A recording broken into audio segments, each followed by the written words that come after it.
Yo, what's happening people? I'm Era from EraTheProducer.com and welcome back to the channel. In this video I'm going to be showing you the steps that I take to make sure that my beats are leveled correctly and my instruments are working well together. If you're new to the channel, then do me a favour and hit that subscribe button and click the bell icon too if you'd like to be notified every time that I upload. Now with all that said, let's start leveling this beat.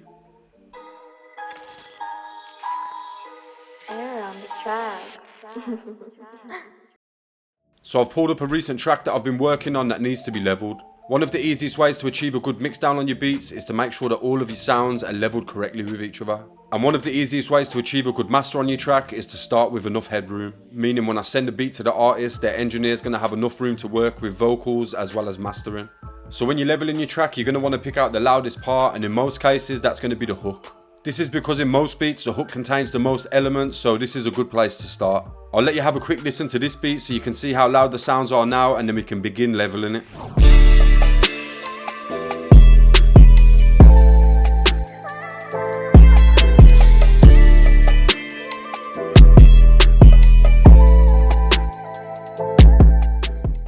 So when I'm leveling, the first thing I do is take all of my tracks and I like to bring the faders all the way down. I'm then going to level each sound one by one in order of importance. Depending on which genre of music you make, this is going to vary. This is a trap beat, so the most important instruments in this beat are going to be the kick and the 808. Straight away, the first thing I'm going to do is throw my kick and my 808 into mono. This is going to avoid any phase issues, and to my ears, the kick and 808 just sound better in mono. I like my kick to be the loudest instrument in the whole track, so what I'm going to do is bring this fader up slowly until it's hitting around -6 dB. I just want to stress that all the numbers that I use in this video are purely guidelines, and the only way you should be mixing your beats is with your ears. A good way to train your ears while mixing is to bring the fader up slowly while not looking at the screen at all and letting your ears decide where sounds best.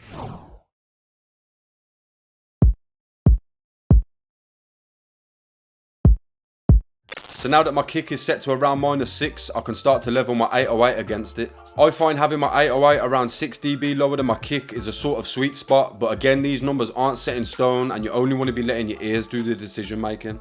I want my 808 to be loud enough so it can still be heard when all the other instruments are introduced, but I do want my kick to be producing most of the punch in the low end. So what I'm going to do now is start bringing this 808 fader up until it sounds good to me.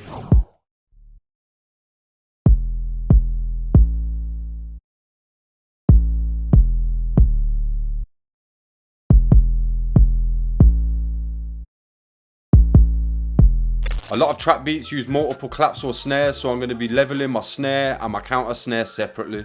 The main snare sounds good to me when it's around 4 dB lower than the kick, so I'm going to use that as my starting point and then adjust it until it's hitting right.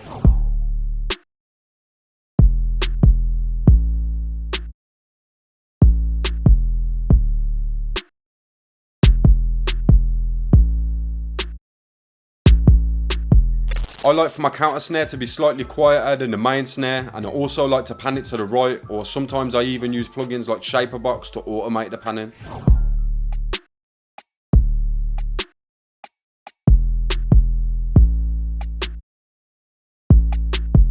Next I'm going to be leveling my closed hi-hats, and I usually like these to be 12 dB lower than my kick. And I know that sounds a bit extreme, but hi-hats are mainly made up of high frequencies, meaning they're going to be heard quite well even at this volume. A lot of the other sounds that we've leveled contain a lot of low or mid frequencies, so 12 dB below the kick is a good place to start, and you can always adjust it if it doesn't sound right. I also like to pan my hi-hat slightly to the left, as well as using the randomized pan feature in the piano roll. So now I'm going to start bringing these hi-hats up until they fit in well with the rest of the drums.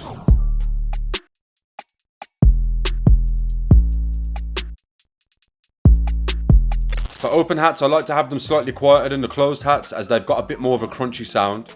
When you start adding mastering effects to your beat, that crunchy sound is going to be exaggerated even more. So far all of these instruments have been leveled relative to my kick, but I want my open and closed hi-hats to mesh well together, so I'm also going to be leveling this against my closed hat.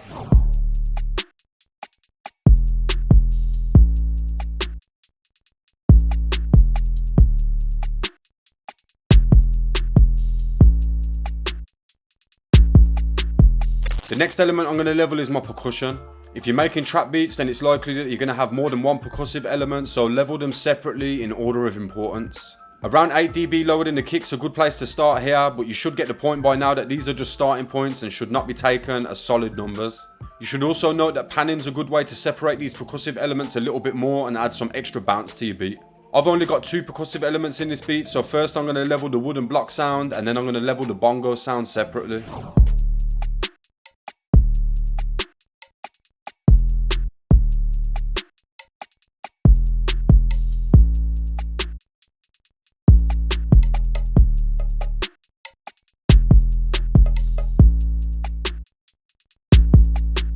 The last element I need to level for my drum pattern is my effects, and for this beat I've used a riser as well as a crash. When I'm leveling these elements I want them to work well together, but I don't want them to be taking any of the spotlight away from the drop. Similar to the open hats, these sounds can be quite harsh and bright in the high end, so I usually like to start around 18 dB lower than my kick.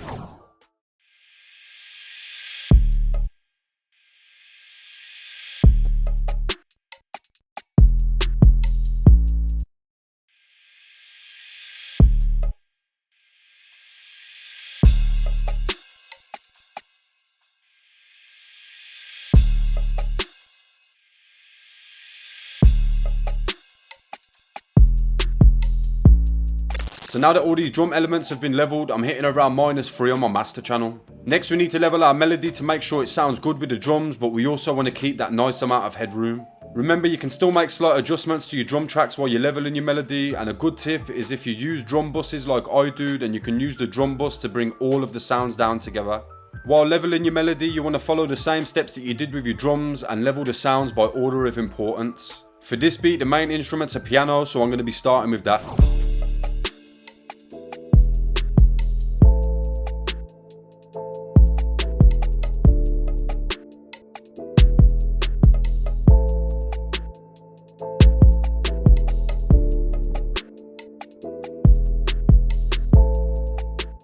Next I've got a supporting piano, so I'm just going to start dragging this slider up to layer it with the first one.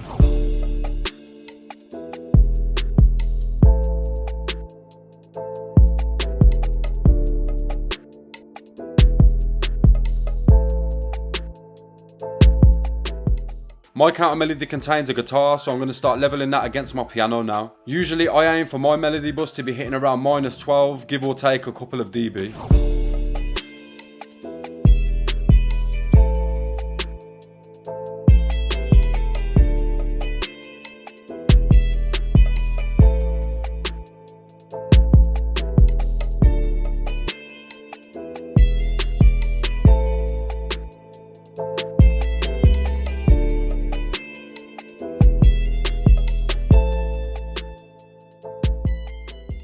The last melodic element I have in this beat are some vocals. I want this layer to sit in the background of the melodies, so they're going to be quite a bit quieter than my piano and my guitar.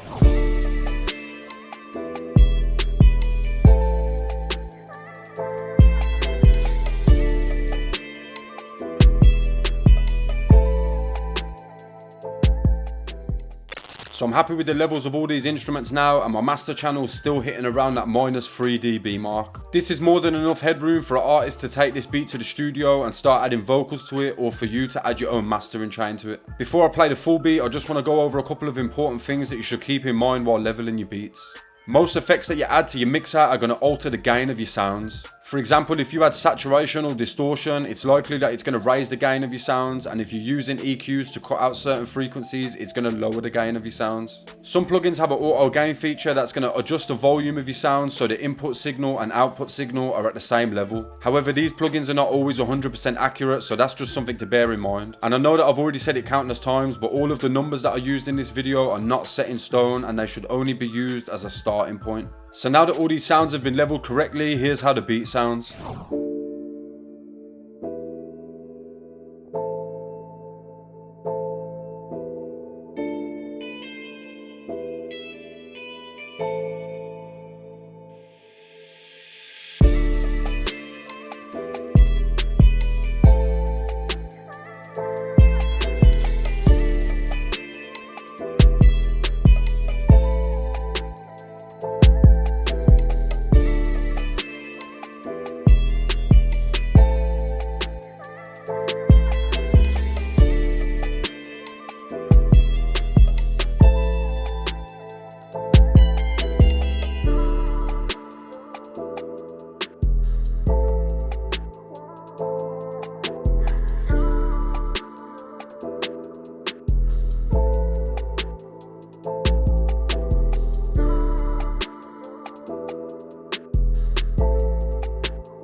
And that is going to bring us to the end of the video. Hopefully after watching this video, you'll understand how to level your beats and make sure the sounds within them are working well together and complementing each other. If you enjoyed the video or if you learned anything new from it, then make sure to smash the thumbs up button before you leave. And if you're new to the channel, then do me a favor and hit that subscribe button. If you'd like to learn how I arrange my beats, then I'll leave a video for that up here. And if you haven't already entered my 1K giveaway, then I'll leave a video with all the details for that down here.